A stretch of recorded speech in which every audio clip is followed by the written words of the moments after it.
Cukup atau enough itu menjadi dasar dari gaya hidup frugal. Nah, dari mana sih kata enough atau cukup ini muncul dan bagaimana cara bisa tahu seberapa cukup itu? Buat yang belum kenal, nama saya Randy dan selamat datang di Aku Frugal. Ya, saya akan jelasin. Ini sebenarnya saya rangkum dari buku Your Money or Your Life, karya Vicki Robin dan Joe Dominguez. Termasuk juga salah satu video dari Vicki Robin yang berjudul How Much Money is Enough. Oke, nah jadi dasar pemikiran ini itu adalah dari roadmap uang atau peta jalan uang.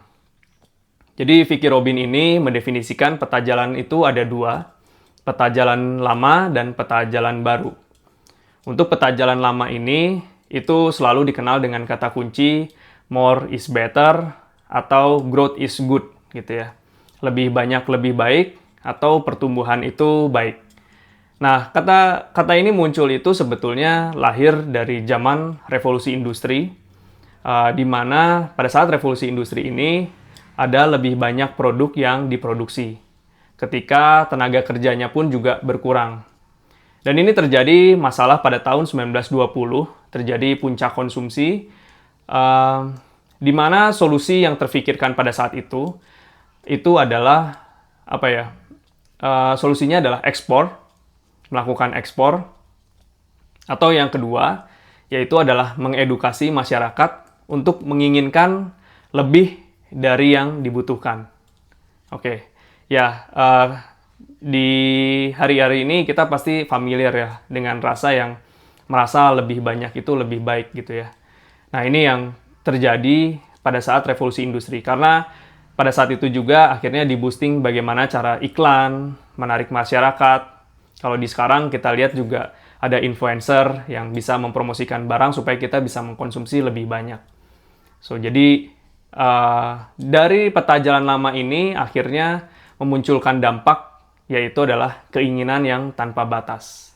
Nah, ini adalah peta jalan lama yang selalu berpikir bahwa siapa yang meninggal dengan mainan terbanyak, dia yang menang.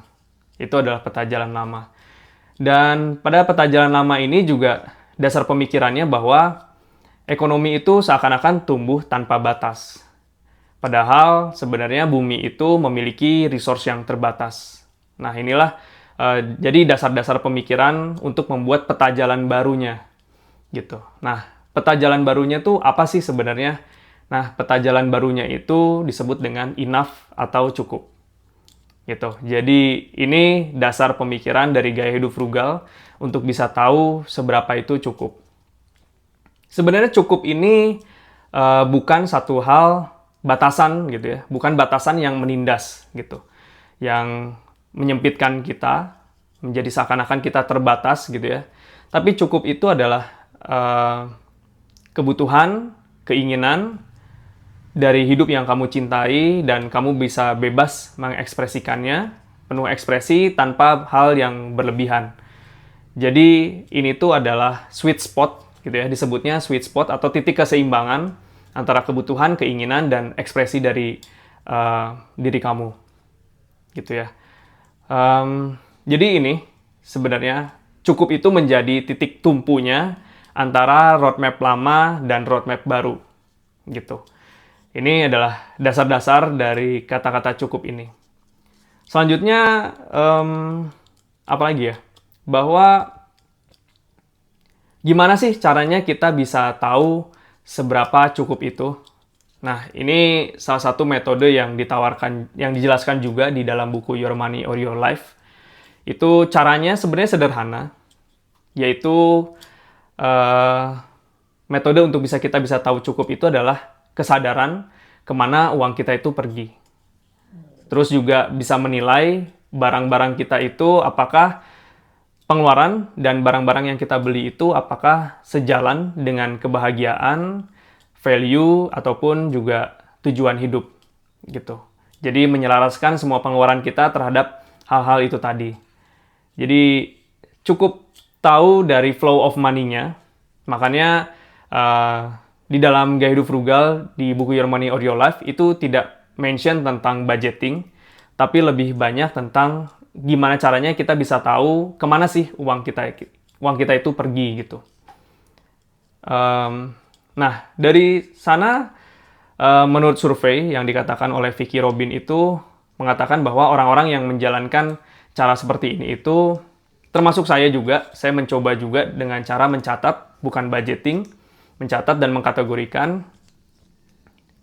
Menurut Vicki Robin, di dalam surveinya, itu ada konsumsi itu turun sebanyak 20-25%. Nah, penurunan ini itu adalah, ketidaksadaran pengeluaran yang terjadi gitu.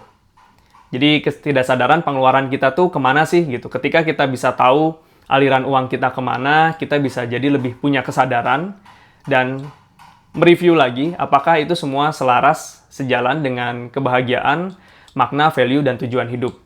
Gitu. Jadi inilah tujuan dari mencari cukupnya, caranya seperti itu, metodenya. Karena saya mengalami juga, bahkan sebelum menjalani gaya hidup frugal atau membaca buku Your Money or Your Life, ya saya hanya sekedar spend dan hanya mencatat keuangan saya itu pergi kemana sih. Cuman mencatat budgeting doang gitu. Nah, dari sini saya akhirnya berubah. Ketika baca Your Money or Your Life, saya nggak melakukan budgeting lagi, tapi lebih banyak ke tracking dan mengkategorikan kemana pengeluaran-pengeluaran saya. Karena ketika saya bisa mengkategorikan pengeluaran saya itu, akhirnya saya bisa tahu karakteristik dari pengeluaran saya itu kemana sih sebenarnya gitu. Jadi, cukup mencatat dan mengkategorikan. Kalau budgeting itu buat saya jadinya lebih berat. Karena kadang kalau misalkan lebih dari budgetnya itu akhirnya suka ngerasa kecewa gitu ya. Aduh, ternyata keluar dari budget nih gitu. Tapi kalau misalkan ini mencatat dan di akhir bulan saya bisa mengevaluasi kemana pengeluaran pergi. Apakah pengeluaran-pengeluaran ini tuh masih sesuai nggak sih dengan tujuan saya, dengan makna hidup saya, dan apakah ini memberikan kebahagiaan gitu. Jadi saya benar-benar bisa mengevaluasi lagi lah ya dengan cara seperti ini. Dan pada titik itu akhirnya saya bisa tahu seberapa cukupnya dari saya. Itu. Jadi ini cukup signifikan yang saya rasakan. Hal lain adalah ya sekarang mungkin kalian bisa coba tanya ke diri sendiri gitu ya. 1 bulan yang lalu kalian masih ingat nggak sih kemana uang kalian pergi? Untuk apa? Apakah itu membuat kebahagiaan gitu?